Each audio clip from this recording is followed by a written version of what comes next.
एक बार राजा दुर्योधन ने महर्षि दुर्वासा की बड़ी सेवा की, जिससे प्रसन्न होकर मुनि ने दुर्योधन जी से कहा कि आप कोई वरदान मांग लीजिए। दुर्योधन ने सोचा कि ये अच्छी बात है, इस समय ऋषि हमसे कह रहे हैं कि कोई वरदान मांग लो, तो क्यों ना मैं पांडवों को नष्ट करने वाला कोई वरदान मांग लूं, ये मेरे पास अच्छा अवसर भी है। तो दुर्योधन जी ने कहा कि महाराज, आप जो है पांडव पुत्र युधिष्ठिर जो है इस कुल में सबसे बड़े हैं, तो आप अपने 10,000 शिष्यों के साथ उनका आतिथ्य स्वीकार कर लीजिए। बस मैं इतना ही वरदान मांग रहा हूँ, पर आपसे एक विनती है कि आप दोपहर के समय जाइए, जब जो है युधिष्ठिर की पत्नी द्रौपदी भोजन कर चुकी हूँ।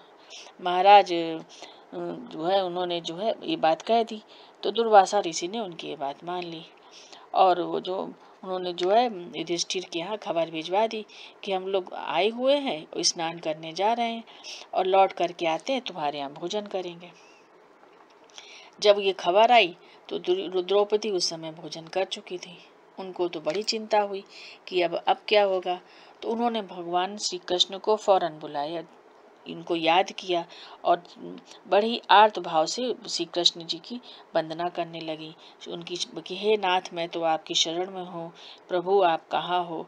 भगवान जी जो है अपना विलास भवन छोड़ करके फौरन द्रौपदी की झोपड़ी में आ गए और बोले, कृष्ण मुझे बहुत कस के भूख लग रही हो, कुछ खाने को दे दो। तो द्रौपदी बोली, बहुत खुश हो गई, बोली, प्रभु आपने तो आज हमारे पर बड़ी दया कर दी, बड़ी गदगद हो गई कि आज आप मुझसे भोजन मांग रहे हैं, ये मेरा भाग्य है। तो भगवान ने कहा कि वो पात्र ले आओ जो भगवान सूर्य ने तुमको दिया था। द्रौपदी के पास एक पात्र था, भगवान सूर्य ने उनको दिया था।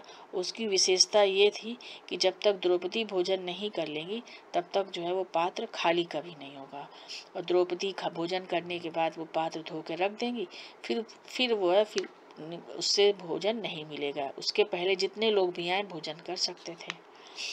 तो भगवान ने वही वाला पात्र मांग लिया। द्रौपदी बोली, प्रभु आप हंसी मजाक कर रहे हैं, मैं तो भोजन कर चुकी हूँ, पात्र धो के रख दिया है। भगवान बोले, कोई बात नहीं, पात्र लेके तो आओ।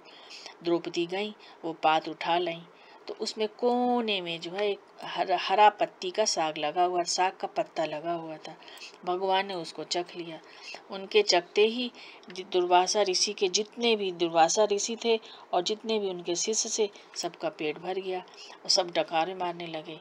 और वो नदी में ही स्नान करके उठे तो बोले, अब हम लोग खाना खाने नहीं जाएंगे, नहीं तो हम लोगों का तो अभी बड़ी कस के डकारे आ रही।